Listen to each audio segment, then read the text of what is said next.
AITA for telling my sister I won't babysit her kids anymore because she doesn't pay me or even say thank you.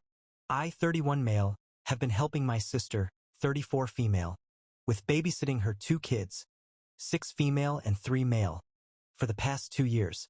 It started during the pandemic when she and her husband needed help balancing work from home and childcare, and I was happy to step in.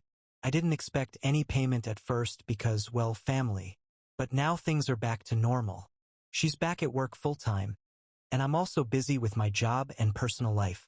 Despite this, she's still asking me to babysit at least once a week, sometimes more.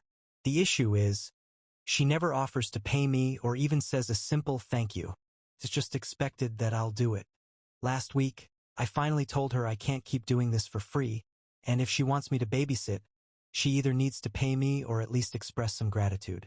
She got really upset, saying I was being selfish and that family should help each other out without expecting anything in return. I get that family helps family, but I feel taken advantage of. I'm not asking for much, just a token of appreciation or even an occasional break. Now she's not speaking to me, and our parents are saying I should apologize to keep the peace. ITA for setting boundaries with my sister and telling her I won't babysit unless she acknowledges my effort? NTA. She got really upset, saying I was being selfish and that family should help each other out without expecting anything in return. You ask her, when does it apply to you? Is it just a one-way thing, or? Don't be a doormat. Do you think she'll do the same if you had kids? 2 years is, wow, a long time. You did her a big favor. She should be grateful, not guilt-tripping you. You are not her employee. On to story 2. AITA for not telling my GF about my scars. I, 26 male, have been with my GF, 21 female, for 10 months. Ever since we first hooked up, she has been very curious/obsessive about my scars. I have around 30 of them that cover my body. Anytime someone asks about them, I come up with a funny joke to kind of make sure they know I'm not comfortable with telling them. I had sex with Catwoman and it's not as fun as you might think, and get them to move on. Lately she's been asking non-stop to the level of that I finally told her I had no intention of telling her for the foreseeable future and that she should stop asking. She got very upset, saying I don't trust her or feel comfortable enough with her to be vulnerable and that it hurts her. I can understand that feeling, but I have not told someone for 5 years, and last time I did they used it against me. I told her I do trust her, but it is true that I'm not comfortable enough yet to discuss that past trauma. AITA, edit. I am trying to reply to every comment I can, and I thank everyone that has taken the time to comment regardless of your opinion of me. If I haven't replied yet, I will as soon as I can. Thank you again. Second edit. Please refrain from insulting my GF. She is not an asshole and her curiosity is 100% justified. I am just trying to find the room and way to let her know what happened.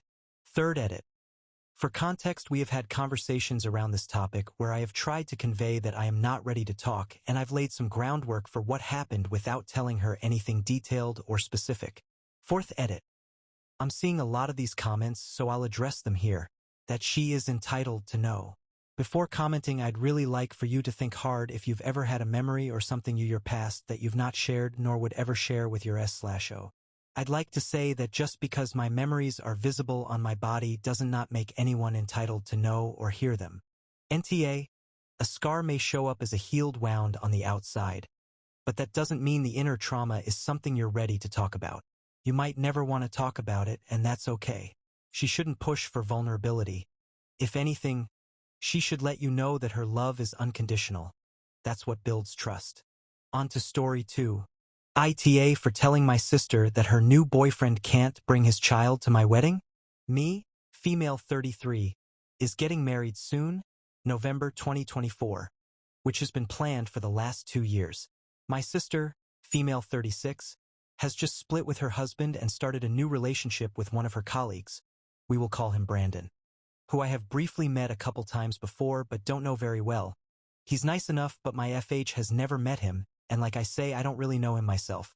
My sister mentioned to Brandon that she is my maid of honor and that I will be getting married in November within the first week of their new relationship. Before my sister and her husband, let's call him Reese, split, they were both invited to the wedding. As they'd been married for 15 years, so Reese was a big part of the family. Brandon automatically assumed he was invited to the wedding in Reese's place, which I didn't like but sort of accepted that she'd want a +1, and Reese wouldn't want to come now anyway given the situation, so I let it go. She then informs me that Brandon has told his daughter Kelly, female 10, who he co-parents with his ex, that they're both coming to my wedding, so Kelly is really excited. I reminded my sister that we are having a child-free wedding, which was communicated to everyone who was invited to attend, as we ourselves don't have children, don't want children, and so don't want children at our wedding, which all our family and friends have been fine with. I've met Kelly, and she is unfortunately a complete brat, and definitely not a child we would want at our wedding regardless of if we're having a child-free wedding or not. My sister thought our refusal was down to the cost of adding her as a guest when we've already reached maximum numbers, so initially offered to pay for her place. I told her it's not about the money, but because firstly I don't like Kelly, and secondly Brandon overstepped by assuming his child could come without even trying to talk to myself and my FH first. I also calmly told her that she knew we were having a child-free wedding and should have told him straight away to avoid this happening, as it's also not fair to our other friends and family members who have arranged childcare for their own children to respect our wishes. She's now calling me an a-hole because it's going to make things difficult for her when she tells him that he can't bring Kelly as she's excited about going to a wedding. I told her that wasn't my problem, as I am not responsible for him trying to muscle in on a family event he wasn't even invited to in the first place. I've offered to talk to him for her, to keep the peace, but she said I'd just end up being more of an to him than I am already for telling her that her new boyfriend's child can't come to my wedding. So Reddit, ITA, NTA. You didn't have to tell her you don't like Kelly. It's enough that you're having a child-free wedding. It's not your problem he made this assumption. It's not your problem your sister didn't automatically correct him. Do not give in for any keep the peace arguments. You will regret it.